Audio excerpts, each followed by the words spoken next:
பிரசங்கி 10ஆம் அதிகாரம் 1ஆம் வசனத்தை வாசிங்க. செத்த ஈக்கள், அதாவது செத்த கிரியைகள், தைலக்காரனுடைய பரிமள தைலம். இந்த பரிமள தைலத்துல எவ்வளவு அருமையான வாசனை இருக்கும். பரிமள தைலத்தை நாரி என்ன செய்யுமா? கெட்டு போக பொண்ணு. எதான்? செத்த ஈக்கள் அந்த ஆயின்மெண்ட் மேல என்ன செய்யக்கூடாது? விழுந்திருக்கும். இப்ப நம்ம எல்லாம் தைல கொப்பிகள் இதெல்லாம் உடைக்கப்பட்டிருக்கணும். இது மேல செத்த ஈ விழுந்துட்டு வைங்க, அவ்வளவுதான். மனத்துக்கு பதிலாக என்ன வரும்? துர்நாற்றம். நாத்தம் சொல்லாதீங்க, நாத்தனாலும் மனம் தான். நாத்தனாலும் மனம் தானே இல்லை? ஆமா, நாத்தனாலும் மனம் தான். துர்நாற்றம் சொல்லுங்க. துர்நாற்றம் என்ன செய்யும்? அடிக்க ஆரம்பிச்சிடும். இந்த துர்நாற்றம் என்ன செய்யக்கூடாது? வரக்கூடாது. பாருங்க, இந்த துர்நாற்றம் வரக்கூடாதுன்னா நம்ம மேல இருக்கிற அந்த அபிஷேகத்துல செத்த கிரியைகள் என்ன செய்யக்கூடாது? வரக்கூடாது. இந்த கீகோனுக்குள்ள நம்மளை கர்த்தர் வழி நடத்தி கொண்டு போறார். அங்க என்ன கிடைக்குது? ஒரு விசேஷமான ஒரு அபிஷேகம். என்ன அபிஷேகம்? கர்த்தர் தன்னுடைய ஆவினால் என்ன செய்றார்? அபிஷேகம் பண்றார். இந்த அபிஷேகம் நீங்க பெறும்போது அது எப்படிப்பட்ட அபிஷேகமா இருக்கும் அப்படின்னா, நீங்க துள்ள மாட்டீங்க. நீங்க என்ன செய்ய மாட்டீங்க? அந்த அபிஷேகம் வரும்போது நீங்க துள்ள மாட்டீங்க. நான் எந்த அபிஷேகத்தை பற்றி பேசுறேங்கிறத நீங்க புரியணும். பாருங்க, நான் இப்போ நீங்க பெற்ற அந்த அபிஷேகத்தை பற்றி நான் சொல்லல. இது அரைக்கூட என்ன செய்யும்? அரைக்கூடம் என்ன செய்யும்? தழுமும். அதான் வேணும் எனக்கு. அரைக்கூடம் என்ன செய்யும்? இப்போ நம்ம மேல இந்த அபிஷேகம் வரும்போது நம்ம அரைக்கூடமா இருக்கிறதுனால என்ன செய்யறோம்? அப்படியே தலைமுறை ஆடுறாங்க எல்லாரும் கடந்து. நம்ம அபிஷேகத்தை பெறும்போது ஒரு இடத்துல இருக்க முடியல. ஏன் அப்படின்னா நம்மளால தாங்க முடியல. ஆனா தேவன் ஒரு அபிஷேகத்தை கொடுக்க விரும்புறார். அது எப்படிப்பட்ட அபிஷேகம் அப்படின்னா, அந்த அபிஷேகம் உங்களுக்குள்ள வரும்போது உங்களுக்கு தெரியவே தெரியாது. அந்த அபிஷேகம் உங்களுக்குள்ள அமைதியா வந்து உட்கார்ந்துரும். அந்த அபிஷேகம் உங்களுக்குள்ள வந்து உட்கார்றது உங்களுக்கு தெரியவே தெரியாது. எப்படி எலியாவுடைய அந்த அபிஷேகம் எலிஷா மேல அமைதியா வந்து அமர்ந்ததோ, அதே போன்று உங்க மேல கர்த்தருடைய அபிஷேகம் வந்து அமரணும். அந்த அபிஷேகம் நம்ம மேல வந்து அமரணும் அப்படின்னா நம்ம இந்த கீகோன் பக்கத்துல என்ன செய்ய வேண்டியிருக்குது? போக வேண்டிய. கர்த்தர் சொல்லணும், கர்த்தாவே இந்த கீகோனுக்குள்ள எனக்கு கொண்டு போகும். கர்த்தர் சொன்னார். ஒரு தடவை ஒரு சமாரி ஸ்திரியை பார்த்து சொன்னார், ஸ்திரியே தாகத்துக்கு தா அப்படின்னு சொல்லி. இப்ப இந்த ஸ்திரீ எங்க கொண்டு போகணும்னு ஆசைப்படுறாரு? கீகோனுக்குள்ள கொண்டு போகணும்னு ஆசைப்படுறாரு. ஆனா அதுக்குள்ள கொண்டு போறதுக்கு முதல்ல அவளுக்கு என்ன அனுபவம் வேணும்? ரட்சிப்பின் அனுபவம் அவளுக்கு வேணும். அந்த ரட்சிப்பின் அனுபவம் அவளுக்கு வந்துட்டு அப்படின்னா அடுத்தது அவன் எங்க போக முடியும்? கீகோனுக்குள்ள போக முடியும். இவன் முதல்ல கேட்டார், தாகத்துக்கு தான் சொன்ன உடனே இவர் சொன்னார், நீ யூதனா இருக்க, நீ சமாரிட்ட ஒரு ஸ்ட்ரீட் சமாரி ஸ்ட்ரீட் கேட்கலாமான்னு கேட்டா. ஆனா கர்த்தர் சொன்னார், ரட்சிப்பு எங்க இருந்து வருது? யூதர் மூலமா தான் என்ன செய்யுது? ரட்சிப்பு வருது அப்படின்னு சொன்னார். நீ கேட்கிறவர் இன்னார் என்று அறிந்திருந்தா நீ அவரிடத்தில் கேட்டிருப்பாய், அவர் உனக்கு ஜீவ தண்ணீரை கொடுத்திருப்பார். பாருங்க அந்த வசனத்தை நீங்க பாருங்க. இன்னொரு வசனத்துல வாசிங்க. யோவான் எழுதின சுவிசேஷம் 4ஆம் அதிகாரம் 14ஆம் வசனத்தை வாசிங்க. 13ஆம் வசனத்தை. இயேசு அந்த ஸ்திரீக்கு பிரதித்திரமாக, இந்த தண்ணீரை குடிக்கிறவனுக்கு, இந்த நீ எடுக்கிற இந்த கிணற்று தண்ணி, இந்த யாக்கோபின் கிணத்துல நீ தண்ணி குடித்தா மீண்டும் உனக்கு என்ன உண்டாகும்? தாகம் உண்டாகும். ஆனா நான் கொடுக்கும் தண்ணீரை குடிக்கிறவனுக்கோ ஒரு காலம் என்ன செய்யாது? இங்கிலீஷ்லயும் வாசிக்கணும், இங்கிலீஷ்ல எடுத்து வச்சிடுங்க. ஒரு காலம் தாகம் உண்டாகாது. நான் அவனுக்கு கொடுக்கும் தண்ணீர் அவளுக்குள்ளே நித்திய ஜீவ காலமாய். என்ன நீரூற்றா? ஊறுகிற நீரூற்றுனா என்னது? ஸ்பிரிங்னா என்ன? ஃபவுண்டன் என்னது? கீகோன். அவனை கர்த்தர் அவளை எங்க கொண்டு வர விருப்பப்படுறார்? கர்த்தர் கீகோனுக்குள்ள கொண்டு வர விருப்பப்படுறார். கர்த்தர் சொன்ன அவருக்குள்ள ஒரு இந்த ஜீவ நதி எப்படி இருக்கும்னா ஊறுகிற நீரூற்றா என்ன செய்யும்? காணப்படும். ஒரு கீகோனா என்ன செய்வாவா? காணப்படும். இன்னைக்கு நம்ம அந்த கீகோனா மாறணும். நமக்குள்ள அந்த நீரூற்று என்ன செய்யணும்? வரணும். கர்த்தர் சொன்னார்ல, அவ இந்த பண்டிகையின் கடைசி நாள்ல கர்த்தர் சத்தமிட்டு பேசினார், தாகமா இருக்கிறவர்களே எல்லாரும் என்ன செய்யுங்க? ஏன்ட்ட வாங்க. உங்க இருதயத்திலிருந்து ஜீவ ஊற்று நதி என்ன செய்யும்? என்ன ஓடுமா? ஜீவ நதி ஓடும் சொன்ன. எந்த நதி ஓடும்? கீகோன் நதி ஓடணும். பைசோன் நதி ஓடணும். 4 நதி என்ன செய்ய வேண்டி இருக்குது? நமக்குள்ள இருந்து என்ன செய்ய வேண்டியிருக்கு? ஓட வேண்டி இருக்குது. எப்போ இந்த அனுபவத்தை நம்ம பெறுறோமோ, முதல் அனுபவத்தை நீங்க பெற்றுட்டீங்க அப்படின்னா கர்த்தர் பைசோன் நதியை திறந்து விட்டுட்டாருன்னு அர்த்தம். கர்நாடகாக்காரங்க திறக்க மாட்டுக்காங்க, ஆனா கர்த்தர் என்ன செய்வார்? நம்மளுக்கு திறந்து விட்டுருவார். நம்மளுக்கு ஒரு நதியை திறக்கணும். இது பிளாக் ஆகி இருக்குது. நம்ம எப்போ அந்த அனுபவத்துக்குள்ள வருவோமோ அன்னைக்கு கர்த்தர் ஒரு நதியை திறந்து விடுவார். எந்த நதி? பைசோன் நதியை முதல்ல திறந்து விடுவார். பார்த்துடுங்க, உனக்கு இந்த அனுபவம் கிடைச்சிட்டா இந்த அனுபவத்தின் நதியை நீ இப்ப என்ன செய்ய பெற்றுக்கொள். நம்ம அந்த அனுபவத்தில் ரொம்ப அகமகிழ்ந்து கொண்டு இருப்போம். ரட்சிப்பின் அனுபவத்தை பெற்று அநேகருக்கு ரட்சிப்பின் சுவிசேஷத்தை சொல்லிக் கொண்டு இருப்போம். விசுவாசத்தினால அநேக காரியங்களை மேற்கொண்டு கொண்டு இருப்போம். பாருங்க, இந்த பைசோன் நதி நமக்குள்ள ஓடும் போது அந்த இடத்துல என்ன சுற்று வட்டாரத்தில் என்ன விளையுமா? பொன் விளையும். அதாவது நம்முடைய விசுவாசம் அங்க என்ன செய்யப்படுது? அங்க நல்ல உறுதியாக்கப்படுது. பாருங்க, இதுதான் முதல் நதி பாயுது நம்முடைய இருதயத்திலிருந்து. அடுத்தது கர்த்தர் எந்த அனுபவத்தை கொடுக்க விரும்புறாரு? கீகோனுடைய அனுபவம். இந்த கீகோன்ல என்ன நடக்குது? ஜீவ நதி, அதாவது ஒரு ஃபவுண்டன், நித்திய ஜீவன் உள்ள அந்த ஒரு நீரூற்ற கர்த்தர் என்ன செய்யற நம்மளுக்கு திறந்து விடுறாரு. பார்த்துடுங்க, இந்த ஃபவுண்டனுடைய அனுபவம் நம்மளுக்கு வரணும். இந்த ஃபவுண்டன் நம்மளுக்கு யாரு? கர்த்தர் சொன்னார். பாருங்க, எரேமியா தீர்க்கதரிசியின் புஸ்தகம் நினைக்கிறேன், எரேமியா 3ஆம் அதிகாரம், எரேமியா 3ஆம் அதிகாரம்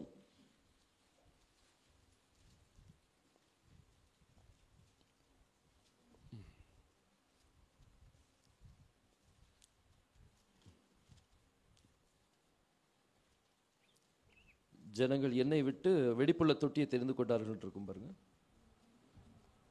எந்த வசனம்? 2:13 வாசிங்க. 2:13 வாசிங்க. என் ஜனங்கள் 2 தீமைகளை செய்தார்கள். ஜீவ தண்ணீராகிய ஊற்றாகிய எண்ணெய் என்ன செய்துட்டாங்க? யார் பேசுறா? இது யாவாகிய தேவன் என்ன செய்றார்? பேசுறார். என்ன பேசுறார்? என் ஜனங்கள் ஜீவ ஊற்றாகிய எண்ணெய் என்ன செஞ்சுட்டாங்க? விட்டுவிட. இந்த ஜீவ ஊற்று, இந்த ஃபவுண்டன் யாரு? இவர் தான் யாரு? யாவாகிய தேவன். இவர் தான் யாரு? ஜீவ ஊற்று. அவர் சொல்றார், என் ஜனங்கள். எவ்வளவு வருத்தத்தோடு சொல்றார் பாருங்க. என் ஜனங்கள், மீண்டும் வாசிங்க. என் ஜனங்கள் 2 தீமைகளை செய்துட்டாங்க. இன்னைக்கு அந்த தீமை இன்னைக்கு நம்ம செய்யக்கூடாது. 2 தீமைகளை செய்தார்கள். ஜீவ தண்ணீர் ஊற்றாகிய என்னை விட்டு விட்டார்கள். கர்த்தர் எவ்வளவு துக்கத்தோடு சொல்றது பார்த்தீங்களா? இன்னைக்கு சபையினுடைய நிலைமை அதுதான். இன்னைக்கு ஜனங்கள் எதை விட்டுட்டாங்க? ஜீவ தண்ணீராகிய ஊற்றை என்ன செஞ்சுட்டாங்க? அவங்க ஊற்றிட்டாங்க. அதனாலதான் வெளிப்படுத்துற விஷயத்துல 7வது சபையை பார்த்து கர்த்தர் சொன்னார், நீ அனலுமின்றி குளிருமின்றி இருக்கிறாய். நீ அனலாவது குளிராவது இருந்தால் நலமாய் இருக்கும். அப்படி நீ வெதுவெதுப்பாய் இருந்தால் உன்னை நான் வாயிலிருந்து என்ன செய்வேன்? வாந்தி பண்ணி போடுவேன். அந்த சபை ஜீவ ஊற்றை என்ன செஞ்சுட்டாங்க? விட்டு விட்டார்கள். அவங்க அந்த ஜீவ ஊற்றை சபை விட்டு வெளியே தள்ளிட்டாங்க. அதனாலதான் யெகோஷுவா வாசப்படியிலிருந்து கதவை என்ன செஞ்சுட்டு இருக்கிறார்? தட்டி கொண்டு இருக்கிறார். வாசப்படியிலிருந்து தட்டுறாரு எங்க? வீட்டுக்குள்ள இருந்தே வாசலை தட்டுறாரா?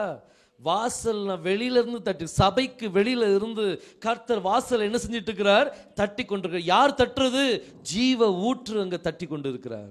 கர்த்தர் சொல்றார், ஜீவ ஊற்றாகி என்னை ஜனங்கள் என்ன செய்துட்டாங்க? விட்டு விட்டார்கள். தண்ணீர் நிற்காத தொட்டிகள், வெடிப்புள்ள அந்த தொட்டிகளை தங்களுக்கு வெட்டி கொண்டார்கள். எங்களுக்கு இந்த தொட்டி போதும்பா. எவ்வளவு தண்ணி ஊத்தினாலும் அங்க என்ன செய்யாது? எவ்வளவு செய்தி சொன்னாலும் அங்க என்ன செய்யாது? சில நீங்க பாருங்க, செய்தி கொடுத்துட்டு வந்திருப்பீங்க, அடுத்த தடவை நீங்க போனாலும் அந்த சபையின் நிலைமை அப்படியே தான் இருக்கும். ஏன்? வெடிப்புள்ள தொட்டி. அவங்க எதை தெரிந்து கொண்டாங்க? வெடிப்பு. எவ்வளவு வசனம் சொன்னாலும் அங்க என்ன செய்யாது? நிக்காது. ஆனா நம்ம யாரை தெரிந்து கொண்டோம்? ஜீவ ஊற்றாகி அவரை நம்ம என்ன செஞ்சுக்கிட்டோம்? தெரிந்து கொண்டோம். நம்ம வெடிப்புள்ள தொட்டியை தெரிந்து கொள்ளல. பாருங்க, அவரை நம்ம தெரிந்து கொள்ளும் போது நம்ம இருதயத்திலிருந்து எந்த நதி பாயுமா? ஜீவ நதி என்ன செய்யணும்? பாயணும். இந்த ஃபவுண்டன் யார் அப்படின்னா இவர் தான். யாரு? யாவாகிய தேவன். அடுத்தது நூன் என்னது? சீடுனா யாரு? ரட்சிக்கப்பட்ட ஜனங்கள் தான். யாரு? வித்துக்கள். அந்த ரட்சிப்பை என்ன சொல்லுவாங்க? ஷுவான்னு சொல்லுவாங்க. அடுத்தது இந்த எல்லாத்தையும் நீங்க சேர்த்து வாசித்தீங்கன்னா என்ன பேர் வந்துடும்? எல்லாமே யெகோஷுவா தான். எல்லாமே யாரு தான்? யெகோஷுவா தான். நீங்க எந்த பக்கம் திரும்பினாலும் அவர் தாங்க உங்களுக்கு என்ன செய்யணும் தெரியணும். பார்த்துடுங்க, அவர் இல்லாத இடமே என்ன செய்யக்கூடாது, இருக்கக்கூடாது. பாருங்க, எல்லாமே இந்த பைசோன் எங்க இருந்து வந்துச்சு, அவருக்குள்ள இருந்து தான் வருது. கீகோன் எங்க இருந்து வருது, அவருக்குள்ளதான் வருது. அவருக்குள்ள இருந்து வந்தது எல்லாம் யாரை பற்றி தான் சாட்சி சொல்லணும், யெகோஷுவாவை பற்றி தான் என்ன செய்யணும், சாட்சி சொல்லணும். பாருங்க, இந்த கீகோனுடைய அனுபவம் இன்னைக்கு நம்மளுக்கு வந்துட்டா சிந்திச்சு பாருங்க. அதாவது இந்த அபிஷேகம் நமக்குள்ள வந்துட்டா அப்படின்னு சிந்திச்சு பாருங்க. இந்த எலியா பாருங்க, இந்த அபிஷேகம் சொல்லும்போது ஒரு காரியம் வருது பாருங்க. புத்திர ஸ்வீகாரம் என்னும் அந்த ஆவியை கர்த்தர் அப்பா பிதா என்று கூப்பிடுகிற புத்திர ஸ்வீகாரத்தின் ஆவியை நம்மளுக்கு என்ன செய்திருக்கிறார், தந்திருக்கிறார். Adoption spirit. இந்த அடாப்ஷன் ஸ்பிரிட் அப்படின்னு சொல்லும் போது, இந்த அடாப்ஷன் என்ன, அடாப்ஷன் நம்ம எல்லாரும் கேள்விப்பட்டிருப்போம்ல, தத்தெடுத்தல். ஒரு நம்ம குழந்தை இல்லை, ஆனால் நம்ம அதை என்ன செய்யறோம், தத்தெடுக்கும் போது அதுக்கு பிறகு அது யாருடைய குழந்தையா மாறுது, நம்ம குழந்தையா மாறுது. தத்தெடுக்கிறதுக்கு முன்னாடி அது நம்ம குழந்தை இல்லை, ஆனா தத்தெடுத்த பிறகு நம்ம அது யாருடைய குழந்தை, நம்மளுடைய குழந்தை. தத்தெடுக்கிறதுக்கு முன்னாடி நம்மளுடைய சொத்துக்கள் மேல அதுக்கு என்ன கிடையாது, உரிமை கிடையாது. ஆனா தத்தெடுத்த பிறகு நம்ம எல்லா சொத்துக்கள்லையும் அதுக்கு என்ன உண்டு, பங்கு உண்டு. அதே போல கர்த்தர் அப்பா பிதாவே என்று கூப்பிடுகிற புத்திர ஸ்வீகாரத்தின் ஆவியை நம்மளுக்கு என்ன செய்திருக்காரா, தந்திருக்கிறார். அந்த அபிஷேகம் நமக்குள்ள வந்துட்டு அப்படின்னா அப்போதான் நம்ம அவரை பார்த்து எப்படி கூப்பிட முடியும், அப்பாண்டு கூப்பிட முடியும். எனக்கு சில இந்த பாட்டு எனக்கு ரொம்ப நல்லா இருக்கு, எனக்கு சரியா பாட தெரியாது. உம்மை அப்பான்னு கூப்பிட ஆசை, எல்லாம் சேர்ந்து படிப்போமா. அப்பான்னு கூப்பிடவா, உம்மை அம்மான்னு கூப்பிட ஆசை, அம்மான்னு கூப்பிடவா, உம்மை அப்பான்னு கூப்பிடுவே, உம்மை அம்மான்னு கூப்பிடுவே, உம்மை அப்பான்னு கூப்பிடுவே, உம்மை அம்மான்னு கூப்பிடுவே, உம்மை அப்பான்னு கூப்பிடதான் ஆசை, அப்பான்னு கூப்பிடவா, உம்மை அம்மான்னு கூப்பிடதான் ஆசை, அம்மான்னு கூப்பிடவா. தோளில் என்னை சுமந்தத பார்த்தா அப்பான்னு சொல்லணும், கருவில் என்னை சுமந்தத பார்த்தா அம்மான்னு சொல்லணும், தோளில் என்னை சுமந்தத பார்த்தா அப்பான்னு சொல்லணும், கருவில் என்னை சுமந்தத பார்த்தா அம்மான்னு சொல்லணும், என்னை கொஞ்சுவதும் கெஞ்சுவதும் பார்த்தா நானு சொல்லணும், என்னை ஆற்றுவதும் தேற்றுவதும் பார்த்தா அப்பான்னு சொல்லணும், உம்மை அப்பான்னு கூப்பிடுவே, உம்மை அம்மான்னு கூப்பிடுவே, பிடுவேன், உம்மை அம்மான்னு கூப்பிடுவேன், உம்மை அப்பான்னு கூப்பிடதாசை, அப்பான்னு கூப்பிடவா, உம்மை அம்மான்னு கூப்பிடதான் ஆசை, அம்மான்னு கூப்பிடவா. அல்லேலூயா. அவர் அப்பான்னு கூப்பிட்டாலும் சரி, அம்மான்னு கூப்பிடணும்னாலும் அவருடைய அபிஷேகம் நம்ம மேல இருந்தாதான் நம்ம என்ன செய்ய முடியும், கூப்பிட முடியும். சில பிள்ளைகள் நம்மளை கூப்பிடுவாங்க, அப்பா அம்மான்னு கூப்பிடுவாங்க, ஆனா அந்த உரிமை என்ன செய்ய முடியாது, கொடுக்க முடியாது. எது வரைக்கும் நம்ம புத்திர ஸ்வீகாரமா அவங்களை தத்தெடுக்கலையோ அது வரைக்கும் அந்த உரிமை என்ன செய்ய முடியாது, கொடுக்க முடியும். நம்மளுடைய சொத்துக்கள் மேல அவங்களுக்கு என்ன இருக்காது, உரிமை இருக்கு. அதே போல யெகோஷுவாவுடைய சொத்துக்கள் மேல உங்களுக்கு உரிமை வேணும் அப்படின்னா யாருடைய அபிஷேகம் இருக்கணும், புத்திர ஸ்வீகாரத்தின் அபிஷேகம், அந்த அப்பா பிதாவே என்று கூப்பிடுகிற அந்த அபிஷேகம், அந்த தேவனுடைய அபிஷேகம் நமக்குள்ள இருந்துச்சு அப்படின்னா, பரிசுத்தாவின் அபிஷேகம் நமக்குள்ள இருந்துச்சு அப்படின்னா அப்பதான் தைரியமா நம்ம சொல்லலாம், அப்பா உண்மை அப்பான்ட்டு நான் என்ன செய்யறேன் கூப்பிடும் போது அவர் சொல்லுவார், மகனே சொல்லு உனக்கு என்ன வேணும்.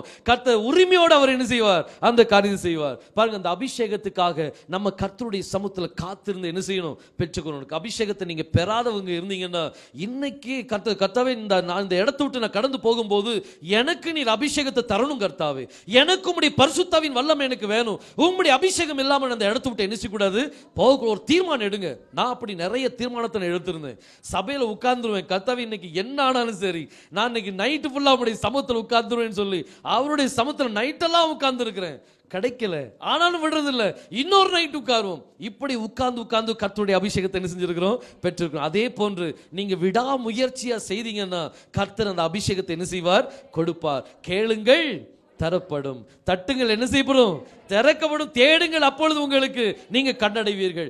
எதை கேட்கணும், பரிசுத்த ஆவியை தான் என்ன செய்யணும், கேட்கணும். அதுக்கு கீழே ஒரு ஓமி சொல்றார். பிள்ளைகள் வந்து அப்பாட்ட அப்பத்தை கேட்டா கல்லை கொடுப்பானோ, மீனை கேட்டா பாம்பை கொடுப்பானோ, முட்டை கேட்டா தேலை கொடுப்பானோ, பொல்லாதவர்களாகி நீங்கள் உங்களுடைய பிள்ளைகளுக்கு நல்ல ஈவுகளை கொடுக்க அறிந்திருக்கும் போது பரமபிதாவினிடத்தை கேட்பவர்களுக்கு பரிசுத்த ஆவி அருளி செய்வது அதிக நிச்சயம் அல்லவோ என்று சொல்லி சொன்னார். அப்ப எதை கேட்கணுமா, நம்ம பரிசுத்த ஆவி என்ன செய்யணும், கேட்கணும். அந்த அபிஷேகத்தை நீங்க கேட்டுட்டீங்கன்னா நீங்க எந்த ஆற்றின் பக்கம் எந்த அனுபவத்தை நீங்க பெறீங்க, கீகோனுடைய அனுபவம். இந்த பரிசுத்த ஆவி கொடுக்க போறது யார் தான், யெகோஷுவா தான் உங்களுக்கு என்ன செய்யணும், கொடுக்கணும். சீஷர்களை அப்படியே கூப்பிட்டார், 12 பேரையும் கூப்பிட்டு அவங்களை கூப்பிட்டு பூண்டு ஊதி இதோ பரிசுத்த ஆவியை எங்க செய்யுங்க, பெற்றுக்கொள்ளுங்கள் அப்படின்னு சொல்லி சொன்னார். அதே போன்று யெகோஷுவாவுடைய இந்த மூச்சு காற்று இன்னைக்கு நம்ம மத்தியில் என்ன செய்யணும், அப்படியே கடந்து வந்துச்சு அப்படின்னா யாரெல்லாம் ரிசீவ் பண்றாங்களோ ரிசீவ் பண்ணிருங்க.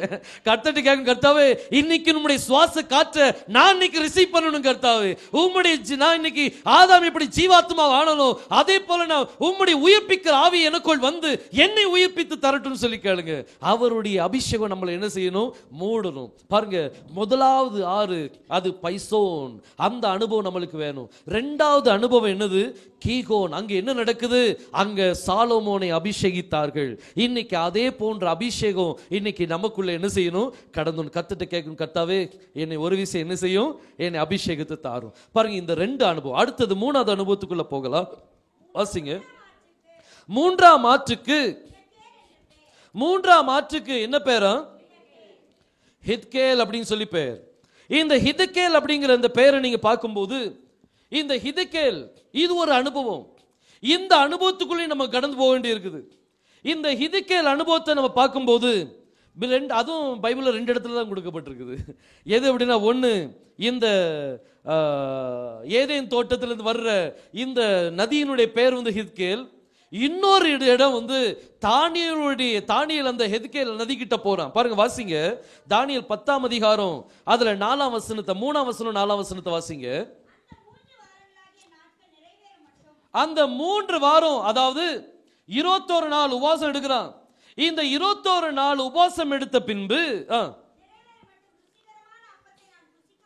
இந்த 21 நாள் உபவாசம் எடுக்கும் போது ருசிகரமான அப்பத்தை என்ன செய்யல, புசிக்கவில்லை. இவனுடைய வாயில் ஆகாரம் என்ன செய்யல, 21 நாள் இவன் சாப்பிடல. அப்படிதான் என்ன செய்யணும், உபவாசம் எடுக்கணும். அடுத்த இவன் பாருங்க, இவன் சிலவங்க சொல்லுவாங்க உபவாசம் எடுத்தாச்சுன்னா கொஞ்சம் கிரேப் ஜூஸாவது குடிச்சுக்கிடுங்க, கொஞ்சம் அதையாவது குடிங்க, கொஞ்சம் இந்த ஜூஸையாவது குடிங்கன்னு சொல்லுவாங்க. ஒரு ஜூஸும் என்ன செய்யல, குடிக்கல. 21 நாள் உபவாசத்துல இருக்கிறான். இவன் சென்ட் அடிக்கவும் இல்லை. பாருங்க, பைபிள்ல இந்த தானியேல் ஒருத்தன் தான் இவன் சொல்றான், நான் என்ன செஞ்சிட்டு இருந்தேன். அப்ப 21 நாளுக்கு முன்னாடி இவன் என்னெல்லாம் பூசிட்டு தான் இருந்தான்.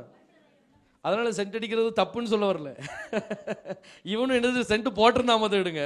பைபிள்ல இவன் ஒருத்தன் தான் என்ன செய்யறான் இந்த ஸ்டேட்மெண்ட். மற்றதெல்லாம் நீங்க பாத்தீங்கன்னா பிரேதத்துக்கு என்ன செஞ்சிட்டு இருந்தாங்க, பரிமள தைலத்தை, அதுக்கு நிறைய கதைகள்லாம் சொல்லுவாங்க.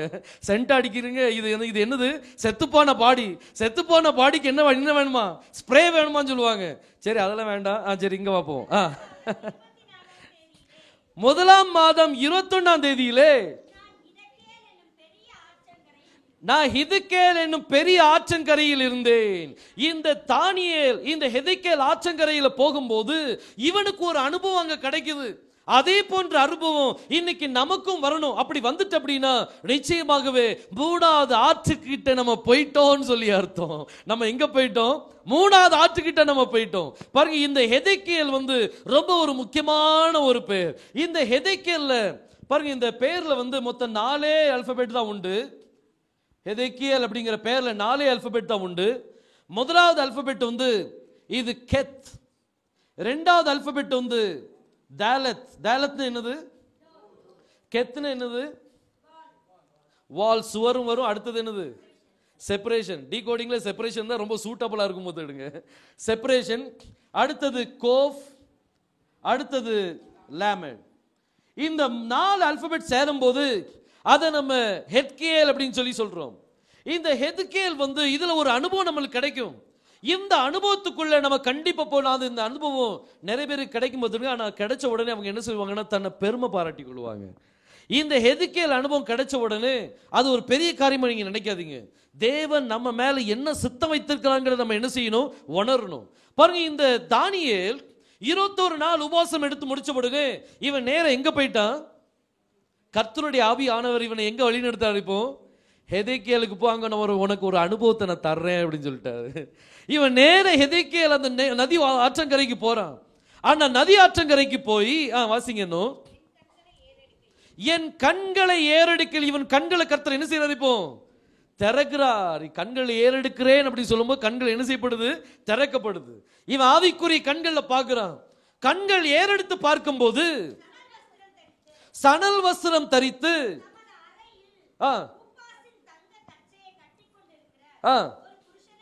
ஒரு புருஷனை கண்டேன்.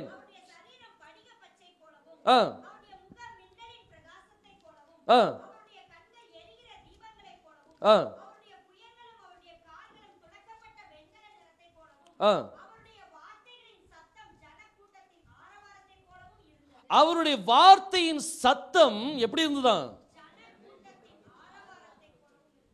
அப்போ நம்ம ஆரவாரம் எப்படி இருக்குன்னு சிந்திச்சு பாருங்க. நம்ம ஆரவாரம் எப்படி இருக்கணும்? அப்போ இல்ல திரும்ப வாசிங்க அந்த ஸ்டேட்மெண்ட். இப்ப அந்த ஸ்டேட்மெண்ட் வாசிக்கும் நீங்க ரிவர்ஸா நீங்க என்ன செய்யுங்க? யோசித்து பாருங்க. அவருடைய வார்த்தையின் சத்தம். அப்போ நம்ம ஆரவாரம் எப்படி இருக்கணும்? தேவனுடைய வார்த்தையின் சத்தம் போல இருக்கணும். அப்படிதானே? அவருடைய வார்த்தையின் சத்தம் ஜனக்கூட்டத்தின் ஆரவாரத்தை போல இருக்குது அப்படின்னா அப்போ ஜனத்தின் ஆரவாரம் எப்படி இருக்கணும்? அவருடைய வார்த்தையின் சத்தம் போல என்ன செய்யணும்? காணப்படணும். இன்னைக்கு நம்ம ஆரவாரட்ட எவ்வளவு போவதோ தெரியல. நம்ம ஆரவார சத்தம் எவ்வளவு தூரத்துக்கு இருக்குது? ஹல்லேலூயா. இவ்வளவுதான் இருக்கு. உண்மையான ஆரவார சத்தம் இதுதான். சும்மா சத்தம் போடுங்கன்னு சொன்னா உடனே நம்ம சத்தம் போடுவோம். ஹல்லேலூயான்னு சொன்ன உடனே உண்மையான ஆரவார சத்தம் என்ன செஞ்சுட்டு வந்துட்டு பாருங்க. நம்ம ஆரவாரம் எப்படி இருக்கணும் அப்படின்னா அவருடைய வார்த்தையின் சத்தத்தை போல என்ன செய்யணுமா? காணப்படணும். அப்ப அவருடைய வார்த்தை இவன் பார்க்கிறான். சணல் நூல் தரித்த ஒருத்தன் ஒரு புருஷனை பார்க்கிறான். அவனுடைய கண்களை வர்ணிச்சு காமிக்கிறாங்க. அவனுடைய பாதத்தை வர்ணிச்சு காமிக்கிறான். அவருடைய சத்தத்தை வர்ணிச்சு காமிக்க எப்படி இருக்குதான்? ஜனக்கூட்டத்தின் ஆரவாரத்தை போல என்ன செய்யுது? காணப்படுது. இன்னும் வாசிங்க. தானியேலாகிய நான் மாத்திரம் அந்த தரிசனத்தை கண்டேன். இவனை தவிர வேற அந்த ஹெத்கேல் அந்த நதியாரத்துல நிறைய பேர் இருக்கிறாங்க. யாரு? தானியேலும் இருக்கிறான். அவன் கூட இன்னொரு இருக்கிறாங்க. ஆனா இந்த அனுபவம் யாருக்கு மட்டும் கிடைக்குது? அப்ப எல்லாருக்கும் கிடைக்கும் நினைக்காதீங்க. நம்ம எல்லாத்துக்கும் வேணும் அப்படின்னா எல்லாரும் தானியேலை போல என்ன செய்யணும்? மாறணும். உபவாச வாழ்க்கை என்ன செய்யணும்? உபவாச வாழ்க்கை, உபவாச வாழ்க்கை, உபவாச வாழ்க்கை, உபவாச வாழ்க்கை. சத்தம் ஏறிட்டே இருக்கு. உபவாச வாழ்க்கை இருக்கணும். இருந்தாதான் எதேக்கியேலுடைய அனுபவம் என்ன செய்ய வரும்? எல்லாரும் போனாங்க. ஆனா இவனுடைய வாழ்க்கையில என்ன இருந்தது? அந்த உபவாச வாழ்க்கை இருந்தது பாருங்க. உபவாச வாழ்க்கையோடு அந்த எதேக்கியேல் நதி ஆற்றங்கரைக்கு ஓடுறான். ஏன் அப்படின்னா அங்கதான் ஒரு முக்கியமான ஒரு சம்பவம் நடக்க போகுது. தேவனுடைய அந்த குரல் வந்து எப்படி இருக்கும் அப்படின்னா தேவனுடைய வார்த்தையின் சத்தம் ஜனக்கூட்டத்தின் இரைச்சலை போல ஆரவாரத்தோலை போல என்ன செய்யணும்? காணப்படணும். இந்த எதேக்கியேல்ல வந்து இந்த கோஃப் லேமட மட்டும் நீங்க எடுத்தீங்க அப்படின்னா இதுக்கு அர்த்தம் என்ன தெரியுமா? கால் அப்படின்னு சொல்லுவாங்க. கால் அப்படின்னா அதுக்கு அர்த்தம் சத்தம் அப்படின்னு சொல்லி அர்த்தம். கால்னா என்னது? சத்தம் அப்படின்னு சொல்லி அர்த்தம். யாருடைய சத்தம்? தேவனுடைய சத்தத்தை நம்ம என்ன செய்யணும்? கேட்கணும். தேவனுடைய சத்தத்தை கேட்பதற்கு நம்ம என்ன செய்யப்படணும்னா, நம்ம பிரித்தெடுக்கப்படணும். எல்லா ஜனத்தாரிடத்திலும் இருந்து, இந்த உலகத்தாரிடத்திலிருந்து நம்ம பிரித்தெடுக்கப்பட்டு ஒரு வாசலுக்குள்ள நீங்க பிரவேசிப்பீங்க. அந்த வாசலுக்குள்ள போகும்போது உங்களுக்கு வேற எந்த சத்தமும் உங்களுக்கு கேட்காது. உங்களுக்கு வேற எந்த சத்தமும் கேட்காது. யாருடைய சத்தம் மட்டும் தான் கேட்கும்? தேவனுடைய சத்தம் மட்டும் தான் உங்களுக்கு கேட்கும் போது எடுங்க. அந்த சத்தத்தை கேட்பதற்கு இந்த உலகத்தின் எல்லா காரியத்திலிருந்து நீங்க பிரித்தெடுக்கப்பட்ட ஒரு நிலைமையில வந்து நீங்க அந்த வாசலுக்குள்ள போனீங்க அப்படின்னா, நீங்க அவருடைய சத்தத்தை மட்டும் தான் நீங்க என்ன செய்ய போறீங்க? கேட்க போறீங்க. நீங்க சத்தத்தை கேட்பீங்க பாருங்க. அவருடைய சத்தத்தை கேட்கும் போது அது எப்படிப்பட்ட சத்தமா இருக்குமா? ஜன கூட்டத்தின் ஆரவார சத்தம் என்ன செய்யும்? காணப்படும். பாருங்க, இன்னைக்கு நம்மளுடைய வாழ்க்கை எப்படி இருக்குன்னு சிந்திச்சு பாருங்க. எது வரைக்கும் நீங்க பிரித்தெடுக்கப்பட்ட ஒரு வாழ்க்கையில வரலையோ அது வரைக்கும் நீங்க அவருடைய சத்தத்தை என்ன செய்ய முடியாது? கேட்கவே முடியாது. பதிடுங்க, இதை அடிச்சு சொல்றேன். நம்ம தேவனுடைய சத்தத்தை கேட்கணும்னா இந்த உலகத்தின் எல்லா ஜனங்களிடத்திலிருந்து என்ன செய்யுங்க? உங்களுடைய வாழ்க்கையை பிரிச்சிருங்க. பிரித்து கர்த்தருக்கென்று நீங்க பிரதிஷ்டை பண்ணப்பட்ட ஒரு வாழ்க்கைக்குள்ள வாங்க. கர்த்தருடைய சத்தத்தை நீங்க என்ன செய்ய முடியும்? கேட்க முடியும். பாருங்க, இந்த சத்தம் அப்படிங்கிற இந்த வார்த்தைக்கு ஹீப்ரூல என்ன சொல்லுவாங்க? ஓகே, ஒன்று நல்ல தெரிஞ்ச ஒரு வார்த்தை, எல்லாத்துக்கும் தெரிஞ்ச ஒரு வார்த்தை.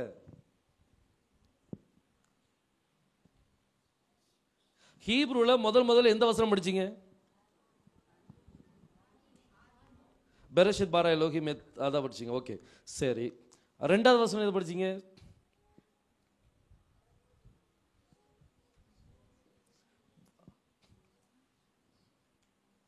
சொல்லுங்க, சத்தமா சொல்லுங்க. கரெக்டா தான் சொல்றீங்க. ஷமா இஸ்ரேல். ஷமானா என்னது? கேளுன்னு சொல்லி அர்த்தம், அப்படிதானே? கேளு அப்படிங்கிறது எதை கேட்கணும்? எதை ஷமா பண்ணணும்? கர்த்தருடைய சத்தத்தை என்ன செய்யணும்? கேட்கணும். இஸ்ரவேலே கேள். என்னத்தை கேட்கணும்? அவருடைய சத்தத்தை என்ன செய்யணும்? கேட்கணும். இந்த ஷமா அப்படிங்கிற வார்த்தையை நீங்க வீட்டில் போய் என்ன செய்யுங்க? டீகோட் பண்ணி பாருங்க. அதுல யெகோஷுவானுடைய பெயர் என்ன செய்யும்? இருக்கும். பாருங்க, இந்த ஹெதேக்கியேல்ல வந்து இந்த கால் அப்படிங்கிற அந்த வார்த்தையை நீ எடுத்தீங்கன்னா அதுக்கு அர்த்தம் என்னது? சத்தம். யாருடைய சத்தம்? தேவனுடைய சத்தம். இந்த சத்தத்தை நீங்க கேட்கறதுக்கு நீங்க என்ன செய்யணும்? நீங்க இந்த உலகத்தின் எல்லா காரியத்திலிருந்து நீங்க பிரித்தெடுக்கப்பட்டு நீங்க இந்த வாசலுக்குள்ள போகும்போது நீங்க வேற எந்த சத்தத்தையும் கேட்க மாட்டீங்க. யாருடைய சத்தம் மட்டும் தான் கேட்கும்? தேவனுடைய சத்தம், யெகோஷுவானுடைய சத்தம் மட்டும்தான் உங்களுக்கு கேட்கும். ஒரு தடவை யோவான் அப்படிதான் செய்யப்பட்டான். யோவானை கொண்டு போய் எங்க தூக்கி போட்டாங்க? பத்மு தீவுல கொண்டு போய் போட்டாங்க. இவன் எல்லாராலும் பிரித்தெடுக்கப்பட்ட ஒரு நிலைமை. எல்லாரும் கர்த்தர் எல்லாத்திலிருந்தும் செப்பரேட் பண்ணிட்டார். எல்லாத்திலிருந்தும் செப்பரேட் பண்ணி எங்க தூக்கி போட்டார்? இப்போ பத்மு தீவுல கடை, நீ ஆல்ரெடி செப்பரேட் ஆக மாட்ட அப்படின்னு சொல்லி பத்மு தீவுல கொண்டு போய் போட்டார். பாருங்க, வாசிங்க வெளிப்படுத்த விசேஷம் 1ஆம் அதிகாரம் 10ஆம் வசனத்தை வாசிங்க. கர்த்தருடைய நாளில் ஆவிக்குள்ளானேன்.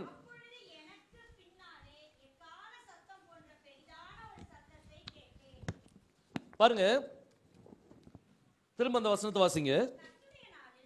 இப்போ யோவான் வந்து இவன் நீதி உண்டாக இவனுடைய இருதயத்தில் விசுவாசித்தான், ரட்சிப்புண்டாக வாயினால் அறிக்கை செய்தவன். இப்போ இவனை கர்த்தர் எங்க கொண்டு வர? பத்மு தீவுல கொண்டு வந்து கர்த்தருடைய நாளில் இவன் என்ன செய்யப்பட்டானா? ஆவிக்குள்ளானான். எந்த அபிஷேகம், எந்த நதி இப்போ வருது? கீகோன் நதி இப்ப என்ன செய்யுது? உள்ள பாயுது. கர்த்தருடைய நாளில் ஆவிக்குள்ளானேன். அப்பொழுது எனக்கு பின்னாலே எக்கால சத்தம் போன்ற ஒரு பெரிதான ஒரு சத்தம்.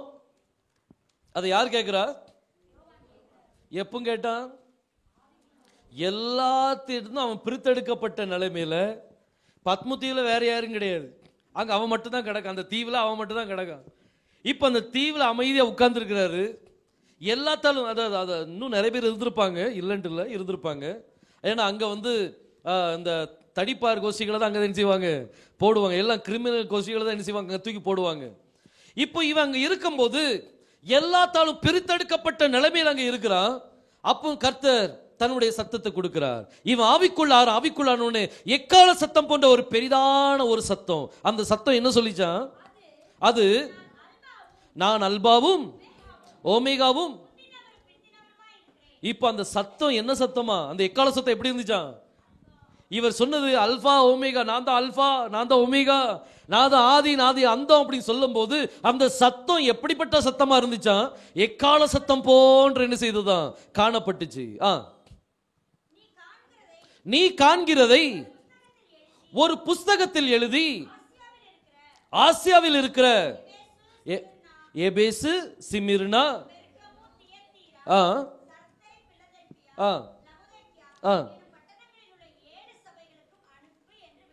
இந்த 7 சபைக்கு என்ன செய்ய? இப்ப நல்லா கவனிங்க. இப்ப எசேக்கியேல்ல ஒரு அனுபவம் உங்களுக்கு என்ன செய்யணும்? வரணும். பைசோனுக்குள்ள அனுபவம் என்னது? நீதி உண்டாக இருதயத்தில் விசுவாசிக்கப்படணும், ரட்சிப்பு உண்டாக நாவினால் அறிக்கை பண்ணப்படும். கீகோன்ல என்ன அனுபவம்?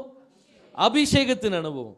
இப்போ இங்க எசேக்கியேல்ல என்ன அனுபவம்னா, நீங்க தேவனுடைய சத்தத்தை என்ன செய்றீங்க? கேட்குறீங்க. நான் தேவனுடைய சத்தத்தை கேட்டேன்னு சொல்றதுல பெருசு இல்லை. தேவனுடைய சத்தம் கேட்டேன்னு சொல்லி காயினும் கேட்டானே.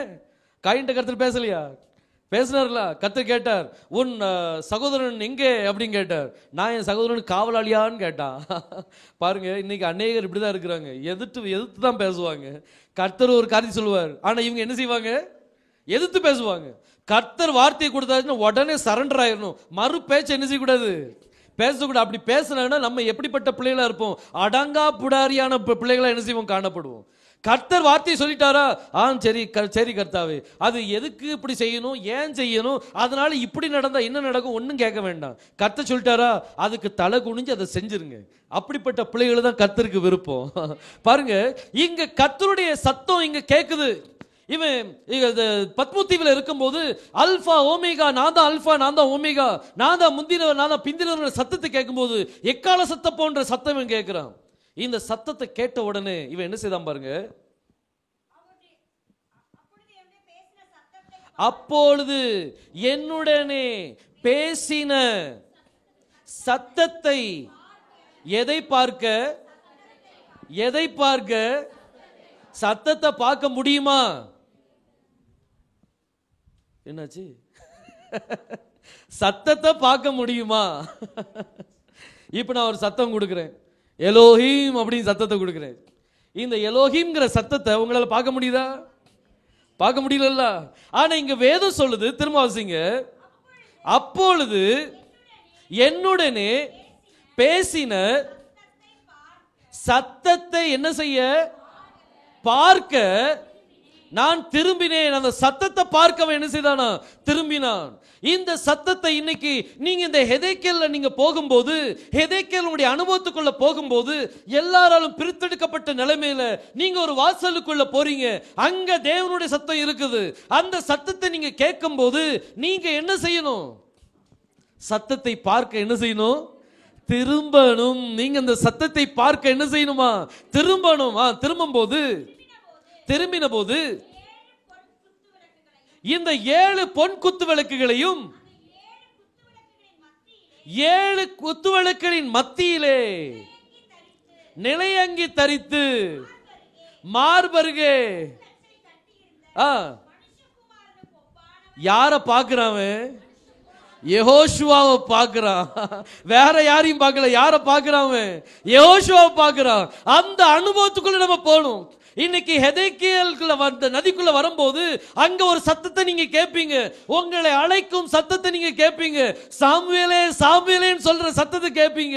மோசே மோசேன்னு சொல்லி அழைக்கிற சத்தத்தை கேட்பீங்க. ஆபிரகாமே ஆபிரகாமேன்னு அழைக்கிற சத்தத்தை கேட்பீங்க. இந்த சத்தத்தை நீங்க கேட்கும் போது நீங்க என்ன செய்யணும்? அந்த சத்தத்தை பார்க்கும்படியாக என்ன செய்யணுமா? திரும்பணும். அப்படி திரும்பும் போது நீங்க ஒரு வார்த்தை சொல்வீங்க, கர்த்தாவே, நான் உம்மை பற்றி நான் கேள்விப்பட்டேன், ஆனா இப்பொழுதோ என்னுடைய கண்கள் உம்மை என்ன செய்கிறது? காண்கிறதப்பா. என்னுடைய கண்கள் உம்மை காண்கிறதுன்னு சொல்லணும். அப்படிப்பட்ட ஒரு அனுபவத்துக்குள்ள நீங்க வந்துட்டீங்க அப்படின்னா பாருங்க, இந்த எசேக்கியேலுடைய அனுபவத்துக்குள்ள நீங்க வந்துட்டீங்கன்னு சொல்லி அர்த்தம். இந்த 4 நதிகளும் என்ன செய்ய வேண்டி இருக்குது? உங்களுக்குள்ளாக பாய்ந்து கொண்டு இருக்க வேண்டி இருக்குது. முதலாவது விசுவாசம், ரட்சிப்பு என்னும் பைசோன் நதி. அடுத்தது அபிஷேகம் என்னும் பாருங்க இந்த கீகோன் நதி. அடுத்தது அவரை பார்க்கும்படியான தரிசனத்தை பெறக்கூடிய இந்த எசேக்கியேல். பாருங்க, இந்த எசேக்கியேல் இன்னொரு காரியம் என்ன அப்படின்னா, இஸ்ரவேல் ஜனங்கள் அந்த கூடாரம், அதாவது ஆசரிப்பு கூடாரத்தில் நீங்க பார்த்தீங்கன்னா 3 பிரகாரங்கள் என்ன செய்தது? இருந்தது. ஒன்னு வெளி பிரகாரம், இன்னொன்னு பரிசுத்த ஸ்தலம், இன்னொன்னு மகா பரிசுத்த ஸ்தலம். மகா பரிசு இந்த வெளிப்பிரகாரத்துல ஜனங்கள் வெளிப்பிரகாரத்துல தான் என்ன செய்வாங்க? நிற்பாங்க. அவங்க எங்க வர முடியாது? பரிசுத்த ஸ்தலத்துக்குள்ள வர முடியாது. இந்த ஆசாரிய கூட்டத்திலையும் பிரதான ஆசாரியம் தான் எங்க போக முடியும்? மகா பரிசுத்த ஸ்தலத்துக்குள்ள போக முடியும். இந்த ஆசாரிய கூட்டத்தை இந்த ஜனங்கள் நீங்க பாத்தீங்கன்னா இன்னைக்கும் அநேக ஜனங்கள் ஆசாரிப்பு கூட்டத்து வெளியில தான் என்ன செஞ்சுட்டு இருக்கிறோம்? நின்றுட்டு கர்த்தாவே என்னுடைய பாவத்தை மன்னியும் இதை இந்நாள் வரைக்கும் நம்ம சொல்லிட்டே தான் இருக்கிறோம். ஆனா ஒரு கூட்ட ஜனங்கள் பரிசுத்த ஸ்தலத்துக்குள்ள வந்திருப்பாங்க, ஆசாரியனா என்ன செய்வாங்க? இருப்பாங்க. ஆனா ஒரே ஒரு கூட்ட ஜனங்கள், கொஞ்ச ஜனங்கள் அவங்க மகா பரிசுத்த ஸ்தலத்துக்குள்ள என்ன செய்வாங்க? என்ட்ரி ஆவாங்க. அந்த மகா பரிசுத்த ஸ்தலம் என்ன அப்படின்னா அதுதான் ஹெத்கியேல். அதான் என்னது? ஹெத்கியேல். நீ இந்த மகா பரிசுத்த ஸ்தலத்துக்குள்ள போகும்போது பரிசுத்த ஸ்தலத்துக்கும் மகா பரிசுத்த ஸ்தலத்துக்கும் நடுவில் என்ன இருக்குது? ஒரு திரைச்சல் இருக்குது. அது ஒரு கதவு. இந்த கதவுக்குள்ள நீங்க என்ட்ரி ஆகும்போது நீங்க எல்லாத்தாலும் செப்பரேட் ஆகி நீங்க அந்த வாசலுக்குள்ள பிரவேசிக்கிறீங்க. வாசலுக்குள்ள போகும்போது அங்க வேற எந்த சத்தமும் உங்களுக்கு கேட்காது. நீங்க வேற எந்த இடத்தையும் நீங்க பார்க்க முடியாது. உங்களுக்கு ஒரே ஒரு சத்தம் தான் கேட்கும். யாருடைய சத்தம்? தேவனுடைய சத்தம் மட்டும் தான் என்ன செய்யும்? கேட்கும். அந்த கிருபாசனத்துல இருந்து தேவன் பேசுகிற அந்த சத்தத்தை மட்டும் தான் கேட்க முடியுமே ஒழிய வேற எந்த சத்தத்தையும் என்ன செய்ய முடியாது? நம்ம கேட்க முடியாது. அந்த மகா பரிசுத்த ஸ்தலத்துக்குள்ள மோசேயும் ஆரோனும் போய் இருக்கும்போது தேவனுடைய சத்தத்தை மட்டும் தான் கேட்டாங்க. இவங்க திரும்பி எந்த வார்த்தையும் என்ன செய்யல? பேசல. எசேக்கியேல் பேசுறது சார், எசேக்கியேலா இல்ல ஜக்கரியா பேசுனா ஊமையாயிட்டான். ஜக்கரியா பேசுனா என்னதாயிட்டான்? ஊமையாயிட்டான். அவன் சொன்னான் இது எப்படி நடக்கும்னு சொன்னான். அவ்வளவுதான், நீ நடக்கிறது வரைக்கும் நீ பேசவே மாட்டவன் அவனு சொல்லிட்டாரு. பாருங்க, இந்த எசேக்கியேல் அதாவது இந்த மகா பரிசுத்த ஸ்தலத்துக்குள்ள போகணும் அப்படின்னா இதுதான் திரைச்சீலை. இந்த டோர் தான் திரைச்சீலை. இந்த திரைச்சுக்குள்ள போகும்போது உங்களுக்கு யாருடைய சத்தம் அங்க காத்து கொண்டு இருக்குது? தேவனுடைய சத்தம். இந்த உலகத்தின் சத்தம் அங்க என்ன செய்யாது?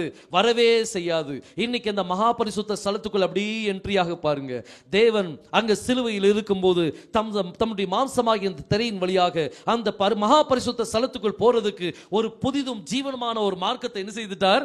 திறந்து வைத்திருக்கிறார். இப்ப யாருனாலும் போகலாம். ஆனா இன்னைக்கு நம்ம மனம் இருக்கணும்னா எல்லாத்தாலும் பிரித்தெடுக்கப்பட்டு நான் அந்த வாசலுக்குள்ள என்ன செய்யணும்? போகணும். கர்த்தாவே, அந்த இடத்துல நமக்காக ஒரு சத்தம் காத்து கொண்டு இருக்குது. அது எப்படிப்பட்ட சத்தமா? தேவனுடைய வார்த்தையின் சத்தம். அந்த வார்த்தையின் சத்தத்தை நீங்க கேட்கும் போது உங்களுக்குள்ள ஒரு மாற்றம் என்ன செய்யும்? உண்டாகும். நமக்குள்ள ஒரு மாற்றம் என்ன செய்யும்? உண்டாகும். இந்த மாற்றம் நமக்குள்ள கண்டிப்பா என்ன செய்யணும்? வரணும். இந்த மூன்று நதிக்குள்ளாக நம்ம என்ன செய்யறோம்? பாஸ் ஆகி போறோம். 4வது நதியை பார்க்கலாம். வாசிங்க, ஆதியாகமம் 2ஆம் அதிகாரம் 14ஆம் வசனத்தை வாசிங்க. 4ஆம் ஆற்றுக்கு ஐப்ராத் என்று பெயர். இந்த 4ஆம் ஆற்று இது ஐப்ராத் என்று பெயர். பாருங்க, இந்த ஐப்ராத் அப்படிங்கிறது நம்ம சொல்றோம். ஆனா ஹீப்ருல என்ன எழுதியிருக்கு அப்படின்னா அதுல பேரேத் அப்படின்னு சொல்லி எழுதப்பட்டிருக்கு. என்ன எழுதப்பட்டிருக்குது? அதை தான் நம்ம ஐப்ராத் அப்படின்னு சொல்லி சொல்றோம். அதுல 3 ஸ்பெல்லிங் தான். அதாவது பே, அடுத்தது ரேஷ், அடுத்தது தாவ். இந்த 3 எழுத்து தான் அதுல உண்டு. பே, அடுத்தது ரேஷ், அடுத்தது தாவ். இந்த 3 எழுத்து தான் நம்ம என்ன சொல்றோம்? ஐப்ராத் அப்படின்னு சொல்லி சொல்றோம். இந்த 3 எழுத்துல நீங்க இந்த 2 எழுத்தை மட்டும் நீங்க எடுத்தீங்கன்னா பேரி அப்படி நீங்க எடுத்தீங்கன்னா, பேரி அப்படின்னா கனின்னு சொல்லி அர்த்தம். பேரின்னா என்னது? பேரிக்கா இல்ல, அது என்னது? கனி. கனி உள்ள வாழ்க்கை நம்மகிட்ட என்ன செய்யணும்? வரணும்.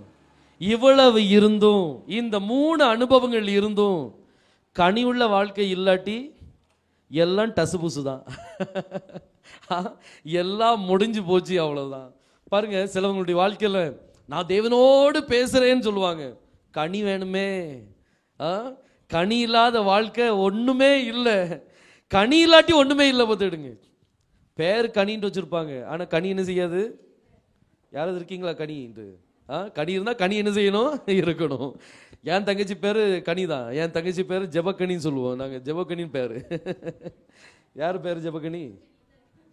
இருக்கிறாங்களா? பாட்டி பேரா? சரி சரி, அவங்க பேரு என்ன? ரைட். என் தங்கச்சி பேரும் ஜெபக்கனி தான். பாருங்க, கனி அப்படின்னு சொல்லும் போது இந்த கனி உள்ள வாழ்க்கை நம்மகிட்ட என்ன செய்யணும்? வரணும். 9 விதமான கனிகளும் நம்மகிட்ட என்ன செய்யணும்? காணப்படணும். பாருங்க, இவ்வளவு காரியங்கள், இவ்வளவு அனுபவங்கள் இருந்தாலும் கனி இல்லை அப்படின்னா நம்ம ஒண்ணுமே இல்லை. ஐப்ராத் நதியை தாண்டின உடனே அடுத்தது கானான் தேசத்துக்குள்ள போகணும்.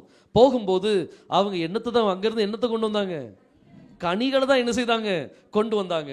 நல்ல பெரிய பெரிய கனிகளை கொண்டு வந்தாங்க. இன்னைக்கு நம்மளுடைய வாழ்க்கையில இந்த கனி வேணும். இந்த பேரித்துல இந்த 2 எழுத்தை மட்டும் நீங்க எடுத்தீங்கன்னா இதுதான் என்னது? ஃப்ரூட். இதான் என்னது? ஃப்ரூட். ஆனா எந்த கனி? இன்னைக்கு நீங்க அந்நிய ஜனங்கள் நீங்க பாத்தீங்கன்னா அவங்களுக்குள்ளும் கனி இருக்குது. நம்மளை விட நல்லா நேசிப்பாங்க, நம்மளை விட அதிகமான அன்பு அவங்ககிட்ட என்ன செய்யுது? இருக்குது. சாந்த குணத்தை பார்த்தீங்கன்னா நம்ம தோந்து போயிடுவோம், அவ்வளோ சாந்த குணத்தை வச்சிருக்கிறாங்க. இச்சை அடக்கம், ஒரு சிலவங்க பார்த்தீங்கன்னா மெடிடேஷன்ல இருப்பாங்க, அவங்க இச்சை அடக்கத்தை பார்த்தீங்கன்னா நம்மளாம் அவங்களுக்கு பக்கத்துல போக முடியாது. பாருங்க, இந்த எல்லா கனிகளும் பாருங்க, இந்த கனிகள் எங்க இருந்து, எந்த கனிகள் நம்மகிட்ட வரணும்? சிலுவையில் அடிக்கப்பட்ட அவருடைய கனிகள் நம்மகிட்ட என்ன செய்யணும்? வரணும். இந்த தாவுக்குள்ள இருக்கிற இந்த கனிகள் தான் நம்மகிட்ட என்ன செய்யணும்? வரணும். அதுல இருந்து புறப்பட்ட அந்த கனிகள் தான் நம்மகிட்ட என்ன செய்யணும்? வரணும். சிலுவையில நமக்காக அடிக்கப்பட்ட அந்த யெகோஷுவாவினிடத்திலிருந்து வந்த அந்த கனிகள் தான் நம்மகிட்ட என்ன செய்யணும்? காணப்படணும். அது எப்படிப்பட்ட கனிகள்? ஆவிக்குரிய கனிகள். அது தேவனுடைய கனி. தேவனுடைய கனி நமக்குள்ள இருக்குமானால் பாருங்க, அன்புங்கிறது இன்னைக்கு ஜனங்க மத்தியில் இல்லையா? நீங்க போனீங்கன்னா நம்மளை விட ரொம்ப நேசிக்கிறவங்க என்ன செய்யறாங்க? இருக்காங்களா இல்லையா? இருக்காங்களா இல்லையா? ஒத்துக்கிட்டீங்களே? ஐயோ போச்சே. அப்போ நம்மளை விட அதிகமா என்ன செய்யறாங்க? அன்பு. அப்போ நம்ம என்ன செய்யணும்? அவங்கள விட அதிகமா என்ன செய்ய வேண்டி இருக்குது? நேசிக்க வேண்டிய இருக்குது.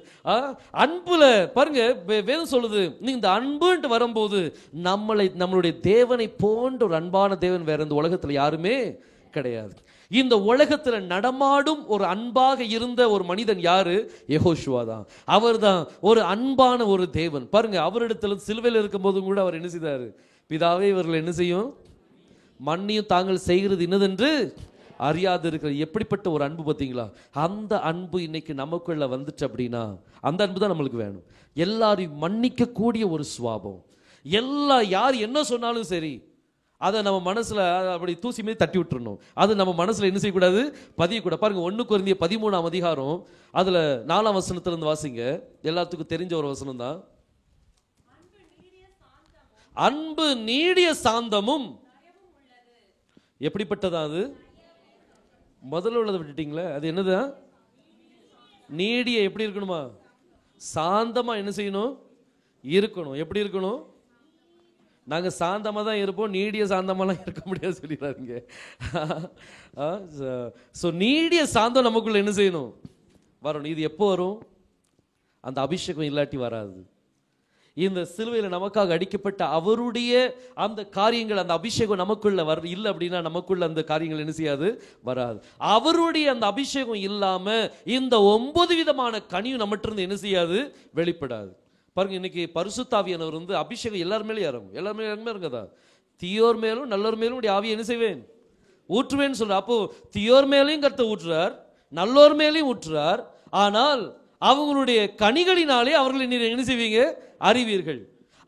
இப்போ ஒரு 2 விதமான மனிதன் நீங்க எடுத்துக்கிடுங்க. இந்த 2 விதமான மனிதன், ஒருத்தன் தீர்க்கதரிசி, தேவனுடைய தீர்க்கதரிசி, இன்னொருத்தன் கள்ள தீர்க்கதரிசி. இந்த 2 பேரையும் நீங்க எடுத்துட்டீங்க அப்படின்னா இந்த 2 பேருக்குள்ளேயும் என்ன விதை இருக்குதுன்னு சொல்லி பாருங்க. ஒருத்தனுக்குள்ள தேவனுடைய விதை இருக்கு, இன்னொருத்தனுக்குள்ள தேவனுடைய விதை இல்ல, அவனுக்குள்ள பிசாசுனுடைய விதை இருக்குது. ஆனா 2 பேருமே பரிசுத்தாவிக்காக கேட்கறாங்க, கர்த்தாவே என்னை உம்முடைய தீர்க்கதரிசன அபிஷேகத்தால் நிரப்புன்னு சொல்லி. 2 பேர் மேலும் அபிஷேகம் இறங்குது. கேட்க எவரும் என்ன செய்யறாங்க? பெற்றுக்கொள்றாங்க. 2 பேர் மேல இந்த அபிஷேகம் இறங்குது. ஆனால் இவனுடைய கனி வேற மாதிரி வெளிப்படுது. ஏன்னா அவன்கிட்ட இருக்கிற விதை எப்படிப்பட்டது? பொல்லாங்கனுடைய விதை, அது பிசாசுனுடைய விதை. அவனுடைய கனிகள் தான் என்ன செய்ய வெளிப்படும். ஆனா தேவனுடைய விதை ஒரு மனிதனுக்குள் இருக்குமானால் அவனிடத்திலிருந்து என்ன கனிகள் வெளிப்படும்? தேவனுடைய கனி. அதனாலதான் பரிசுத்தாவி எல்லார் மேலையும் கர்த்தர் ஊற்றுறார். மழை எல்லார் மேலையும் என்ன செய்யும்? கூப்பிடும். எல்லாம் இந்த என்ன நம்ம களையும் கூப்பிடும், கோதுமை மணியும் என்ன செய்யும்? கூப்பிடும். மழையை தாருன்னு சொல்லி கூப்பிடும். மழை எல்லாத்துக்கும் காமனா தான் விழுது. ஆனா அதனுடைய விதையின்படி அதனுடைய காரியங்கள் என்ன செய்யும்? வெளிப்படும். இன்னைக்கு உங்களுக்குள்ள எப்படிப்பட்ட விதை இருக்குன்னு சொல்லி சிந்திச்சு பாருங்க. நம்மளுடைய விதை எப்படிப்பட்ட விதையா இருக்கணும்? ஏதேன் தோட்டத்துக்குள்ள எந்த விதை போகணும்? எலோகிமுடைய விதை என்ன செய்ய முடியும்? உள்ள போக முடியும். அப்போ நமக்குள்ள எலோகிமுடைய விதை இருந்துச்சுன்னா, எலோகிமுடைய விதை இருந்து இந்த 4 விதமான அனுபவத்துக்குள்ள நீங்க போயிட்டீங்க அப்படின்னா, நம்ம இந்த விதை அந்த ஏதேன் தோட்டம் என்ன செய்யணும் அப்படின்னா, பாருங்க, நம்மளை ஏற்றுக்கொள்வதற்கு அது என்ன செய்யும்? தயாரா இருக்கும். நம்ம யாருடைய விதையா இருக்கிறோம்? எலோகிமுடைய விதையா இருக்கிறோம். பாருங்க, ஏதேன் தோட்டம் அப்படின்னு சொல்றதுக்கு நம்ம பார்த்தோம், கான் ஏதேன். இந்த கான் அப்படின்னா அது எலோகிமுடைய விதை. ஏதேன் அப்படிங்கும் போது அது தேவையில்லாத விதை, அது என்ன செய்யுது? வெளியாக்குது. இப்ப தேவையில்லாத விதைகளை வெளியே வந்துட்டு, ஆனா மீண்டும் தேவனுடைய விதைகள் மீண்டும் என்ன செய்யணும்? உள்ள போகணும். அப்போ எலோகிமுடைய விதை எங்க மீண்டும் உள்ள போகணும் அப்படின்னா, இந்த 4 விதமான அனுபவங்களும் நமக்குள்ள என்ன செய்யணும்? வரணும். கர்த்தர்ட்ட கேட்கணும், கர்த்தாவே எனக்கு இந்த அனுபவத்தை எனக்கு என்ன செய்யும்? தாருமப்பா. உம்முடைய அனுபவத்தை பெற்று நான் உம்முடைய விதையா இருக்கணும். ஏன்ட்ட பிசாசுனுடைய விதை இருக்குமானால் அந்த பிசாசுனுடைய விதையை நீர் எடுத்து போட்டு நீர் உம்முடைய விதை எனக்குள்ள என்ன செய்யும்? வையும். பாருங்க, அவருடைய விதை இருந்துச்சுன்னா தான் நீங்க பரிசுத்தாவி பெற்றாலும் அவருடைய கனிகள் வெளிப்படும். நீங்க விதை பிசாசுனுடைய விதை இருந்துன்னு வைங்க, நீங்க பரிசுத்தாவியில் எவ்வளவு துள்ளாலும் சரி, அங்க என்ன உள்ள என்ன விதை இருக்குதோ அதனுடைய கனிதான் என்ன செய்யும்? வெளிப்படும். வேற எதுவும் என்ன செய்யாது?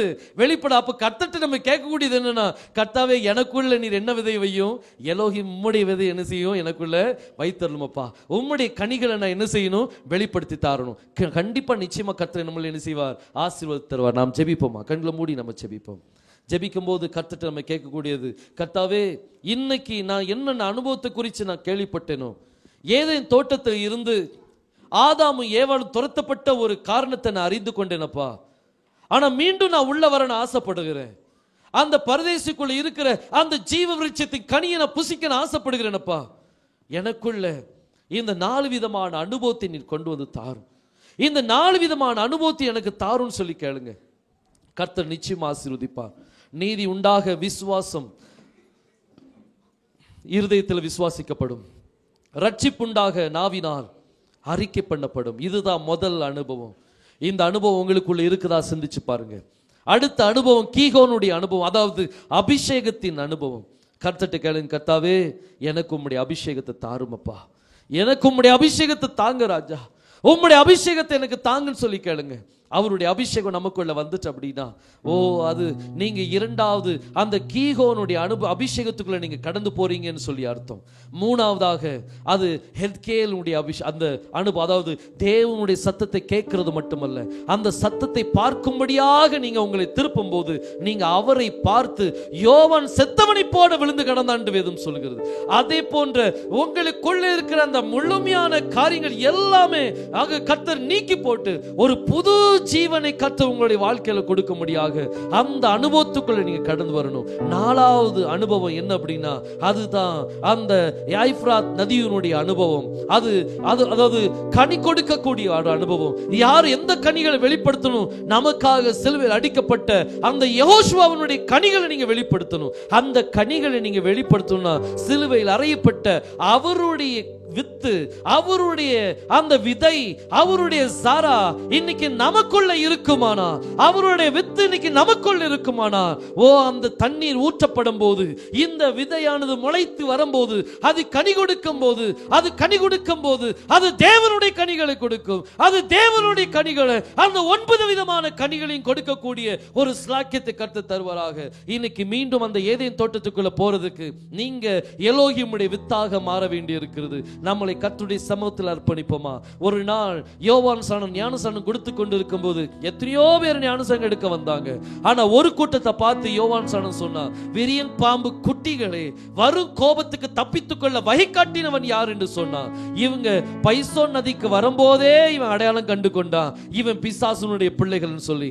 அதே போல இன்னொரு மனிதர் அவர் அப்படியே நடந்து வரும்போது யோவான் சாணகன் பார்த்து சொன்னா, இதோ உலகத்தின் பாவத்தை சுமந்து தீர்க்கிற தேவாட்டுக்குட்டி என்று சொன்னா. அந்த அனுபவத்துக்குள்ளாக நம்ம கடந்து செல்வோம். தேவனுடைய அந்த விதை இன்னைக்கு நமக்குள்ள இருக்குதா? நம்ம எலோகிமுடைய வித்தா நம்ம மாறிட்டோமா? அப்படி மாறல அப்படின்னா நமக்குள்ள ஒரு சந்தேகம் இருக்குமானா இன்றே அர்ப்பணிங்க. இன்றே கர்த்தருடைய சமூகத்தில் நம்மளை ஒப்பு கொடுப்போமா? நாம் ஜெபிக்கலாம். ஸ்தோத்திரம் கர்த்தாவே, வானத்தையும் பூமியையும் படைத்த எங்கள் எலோஹிம் தேவனே, எங்கள் எல் ஷடாய் தேவனே, உம்மை துதிக்கிறோம் அப்பா. இந்த நேரத்திலே தேவனே, சபையில் சபையில் இருக்கிற தேவனை முழங்கால் படியிட்டு உம்முடைய சமூகத்திலே உம்மை நோக்கி வாஞ்சித்து கதறி கொண்டிருக்கிற உம்முடைய பிள்ளைகளுக்காக செபிக்கிறேனப்பா. தேவனை பரிசுத்தாவிக்காக ஏங்கி தவிக்கிற பிள்ளைகளுக்காக செபிக்கிறேனப்பா. நானும் எத்தனையோ தடவை கேட்டுட்டேன், எனக்கு இந்த அபிஷேகம் கிடைக்க மாட்டேங்குது, என்னை அபிஷேகிக்க மாட்டேங்கிறாரு, நான் இன்னும் என்ன செய்வது என்று தவித்துக் கொண்டிருக்கிற உம்முடைய பிள்ளைகளுக்காக செபிக்கிறேனப்பா. தேவனே அந்த கீகோனுடைய அனுபவம் வரட்டும். தேவனே அன்றைக்கு அந்த சமாரிய ஸ்திரீக்கு இந்த 4 விதமான அனுபவத்தை நீர் கொடுத்தீரப்பா. தேவனே அவள் இந்த ரட்சிப்பின் அனுபவத்தை பெற்றுக்கொண்டாள். அவள் சொன்ன, நீ உம்மை நான் பார்க்கும் பொழுது ஒரு தீர்க்கதரிசியாக கருதுகிறேன் என்று சொல்லி சொன்னார். கர்த்தாவே, நீர் சொன்னீர் இந்த தண்ணீரை குடித்தா உனக்கு ஒரு நாளும் தாகம் வராது என்று கீகோனுடைய அனுபவத்தை நீர் கொடுத்தீரப்பா. தேவனை உம்மை தேவன் நீர்தான் மேசியா என்று கண்டு கொள்ள அவளுடைய உம்முடைய சத்தத்தை கேட்டு நீர்தான் மேசியா என்று கண்டு கொண்டாரப்பா. அது ஹெத்கேலுடைய ஒரு அனுபவம். எல்லாத்திலும் பெருத்தெடுக்கப்பட்டு அவளை தனியாக ஒரு இடத்துக்கு கொண்டு வந்து அவளுக்கு நீர் உம்மை வெளிப்படுத்தி கொடுத்தீரப்பா. 4வது அனுபவமாக அவள் ஊரெல்லாம் சென்று தேவனே அவளுக்குள்ள இருந்த சுவாபத்தை மாற்றி விட்டீரப்பா. அவளுக்கு ஒரு தேவனை நல்ல கனி கொடுக்கிற ஒரு மகமாக நீர் மாற்றினீரப்பா. அதே போல இன்னைக்கு உம்முடைய பிள்ளைகளை யெகோவா மேசியாவின் நாமத்தினாலே கனி கொடுக்கிற உம்முடைய கனியை கொடுக்கிற உம்முடைய பிள்ளைகளாக நீர் மாற்றி தாரும் அப்பா. உம்முடைய ஜீவன் அவர்களுக்குள்ளாக கடந்து செல்லட்டும். ஒவ்வொருத்தரையும் ஆசீர்வதிங்க கர்த்தாவே. நாங்கள் ஒன்றுமில்லை ஆண்டவரே, நாங்கள் பெரும்பாடு உள்ள ஸ்திரீயை போல காணப்படுகிறோம். தேவனே அந்த தோட்டத்தை விட்டு துரத்தப்பட்டு தேவனே இன்னும் தீட்டுள்ள வஸ்திரம் போல நாங்கள் கிடக்கிறோம் அப்பா. ஆனால் எங்களை கர்த்தாவை சுத்திகரிக்க உம்முடைய இரத்தம் போதுமானது ராஜா. உம்முடைய வஸ்திரத்தை நாங்கள் தொடும் பொழுது உம்முடைய வஸ்திரத்திலிருந்து புறப்படுகிற அந்த வல்லமையானது தேவனே இந்த நேரத்தில் கர்த்தாவே உம்முடைய பிள்ளைகள் ஒவ்வொருத்தரையும் ஊடுருவி பாய்த்தும் ராஜா. அவர்களுக்குள் எந்த பலவீனம் இருந்தாலும் இப்பொழுதே குணப்படுத்துவீராக. இப்பொழுதே அவர்களுக்குள்ளாக ராஃபா உண்டாகட்டும் ராஜா, ராஃபா உண்டாகட்டும். ஒவ்வொருத்தரையும் ஆசீர்வதிங்க, ஒவ்வொருத்தரையும் ஆசீர்வதித்து தாங்க. தேவைகள் சந்திக்கப்படட்டும் அப்பா. தேவனே கர்த்தாவே துதிக்கிற ராஜா, நாங்கள் ஒன்றும் கிடையாது, எங்களை தாழ்த்தி தருகிறோம். நீர் மாத்திரம் மகிமைப்படுவீராக. தேவனே எந்த பக்கம் திரும்பினாலும் நீர்தான் கர்த்தாவே, எந்த பக்கம் திரும்பினாலும் நீர்தான் ராஜா. நாங்கள் பைசோன் போனாலும் நீர்தான், நாங்கள் கீகோனுக்கு போனாலும் நீர்தான், நாங்கள் ஹெத்கேலுக்கு போனாலும் நீர்தான், நாங்கள் ஐப்ராத்துக்கு போனாலும் நீர்தான் அப்பா. தேவனே உமக்கு மறைவாக நாங்கள் எங்கே போக முடியும் கர்த்தாவே. தேவனே எங்களை உம்முடைய சிறகுக்குள்ளாக மறைத்து எங்களை நீர் வழிநடத்தும்படியாக ஜெபிக்கிறேன். ஒவ்வொருத்தரையும் ஆசீர்வதிங்க. எங்களை தாழ்த்தி உம்முடைய கரத்து தருகிறோம். மீட்பரும் இரட்சகருமாகிய யெகோவா மேசியா நாமத்தில் கேட்டுக்கொள்கிறேன் ஜீவனுள்ள நல்ல பிதாவே. ஆமென், ஆமென்.